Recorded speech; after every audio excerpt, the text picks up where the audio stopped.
আজকে আমি বানাবো মোগলাই বা মিনি মোগলাই।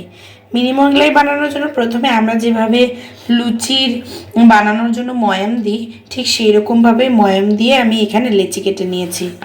আর তার সাথে নিয়েছি ভেতরে পুর হিসাবে ভরার জন্যে 3টে ডিম, কুচনো পেঁয়াজ, কুচনো লঙ্কা, অল্প সামান্য এতে নুন দিয়েছি, একটু দিয়েছি গোলমরিচ গুঁড়ো, আর একটু লঙ্কা গুঁড়ো, আর অল্প একটু চিকেন মশলা। এরপরে এই লেচিগুলোর থেকে আমি লুচি বা রুটির মতন বেলে নেব।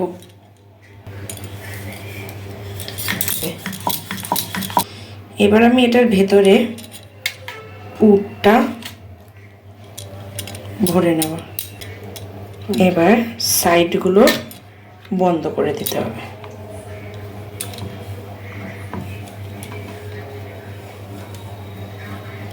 কড়াইতে তেল দিয়ে সাদা তেল দিয়ে সেটা গরম করে নিয়েছি। এবার একে একে মোগলাইগুলো ভেজে তুলব।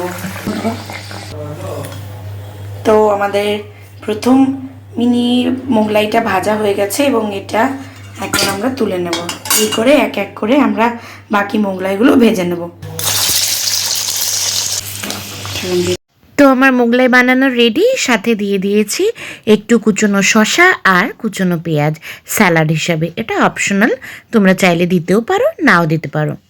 এবার এই মিনি মোগলাইগুলোকে আমি চাকু দিয়ে ছোট ছোট করে পিস করে দিয়েছি যাতে করে খেতে সুবিধা হয়।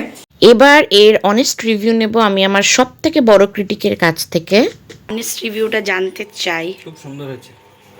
কি হয়েছে? খুব সুন্দর হয়েছে দেখতে। দেখতে সুন্দর হয়েছে। একটু বসো বসো। Test super. ফালতু কথা বলবো না, যেটা সত্যি সেটা বলবে। খারাপ হলেও বলবে, ভালো হলেও বলবে। খুব সুন্দর হয়েছে সত্যি ধন্যবাদ। এবার আমি একটু খেয়ে দেখবো যে কেমন হয়েছে খেতে। সত্যি